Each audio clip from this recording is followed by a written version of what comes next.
പ്രായപരിധി നേരത്തെ കേന്ദ്ര കമ്മിറ്റി തീരുമാനിച്ചതാണ്. പ്രായപരിധി ഇളവ് നൽകിയത് കഴിഞ്ഞ പാർട്ടി കോൺഗ്രസ് പിണറായി വിജയൻ മുഖ്യമന്ത്രിയായിരുന്നു അദ്ദേഹത്തിന് മാത്രമാണ്. ആ ഇളവ് തുടരുമെന്ന് തങ്ങൾ തന്നെ പ്രഖ്യാപിച്ചിട്ടുണ്ട്. മറ്റുള്ളവർക്കാർക്ക് ഈ ഇളവ് കിട്ടാൻ സാധ്യത ആർക്കും കൊടുക്കാൻ ഉദ്ദേശിക്കുന്നില്ല. ഇതിൽ ഇ.പി. ജയരാജൻ മെയിൽ 75 വയസ്സ് തികയും. ജൂണിൽ ഇടതുമുന്നണി കൺവീനർ കൂടിയായ ടി.പി. രാമകൃഷ്ണനും 75 വയസ്സാകും. അപ്പോൾ അവരുടെ കാര്യത്തിൽ എന്തായിരിക്കും?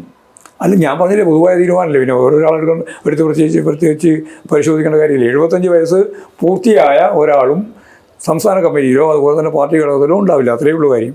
ഈ ജി സുധാകരൻ കഴിഞ്ഞ തവണ ഈ സമ്മേളനം നടക്കുമ്പോൾ 74 വയസ്സ് ആയിട്ടുണ്ടായിരുന്നുള്ളൂ എന്ന് അദ്ദേഹം കത്ത് കൊടുത്തിരുന്നു പാർട്ടി സെക്രട്ടറിക്ക്.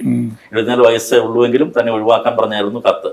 അത്തരത്തിലേക്കുള്ള എന്തെങ്കിലും അഭ്യർത്ഥന ഇത്തവണ മുന്നോട്ട് വന്നിട്ടുണ്ടോ? അഭ്യർത്ഥന വന്നിട്ടില്ല. ആരെങ്കിലും അഭ്യർത്ഥന വരുന്നുണ്ടോ നോക്കാം. അപ്പൊ ഇവരിങ്ങനെ ഒഴിവാക്കപ്പെടുന്ന അവരെ കൃത്യമായി പ്ലേസ് ചെയ്യുന്നില്ല എന്ന കാര്യത്തിലേക്കുള്ള പ്രശ്നങ്ങൾ ഉണ്ടാകുന്നുണ്ട് പലപ്പോഴും. അത് ഞങ്ങൾ ഇപ്രാവശ്യം നന്നായിട്ട് കഴിഞ്ഞു. അത് സംസ്ഥാന കമ്മിറ്റി അല്ല കൈകാര്യം ചെയ്യേണ്ടത്, സെൻട്രൽ കമ്മിറ്റിയാണ്. 75 വയസ്സ് കഴിഞ്ഞ സഖാക്കളെ എങ്ങനെ ഫലപ്രദമായിട്ട് നമ്മുടെ സംഘടനാ പ്രവർത്തനത്തിന് പൂർണ്ണമായ അർത്ഥത്തിൽ ഉൾപ്പെടുത്തി പ്രവർത്തിപ്പിക്കാം എന്ന കാര്യം സീരിയസ് ആയിട്ട് തന്നെ ചർച്ച ചെയ്യേണ്ടതുണ്ടെന്നാണ് ഞങ്ങൾ തീരുമാനിച്ചിട്ടുള്ളത്. അത് സെൻട്രൽ കമ്മിറ്റി തീർച്ചയായിട്ടും ആ നിലപാട് സ്വീകരിക്കും. അവരെ കൂടി പൂർണ്ണമായിട്ടും അവരുടെ കഴിവ് ശേഷി പൂർണ്ണമായിട്ട് ഉപയോഗിക്കാൻ തന്നെയാണ് പാർട്ടി ഉദ്ദേശിക്കുന്നത്.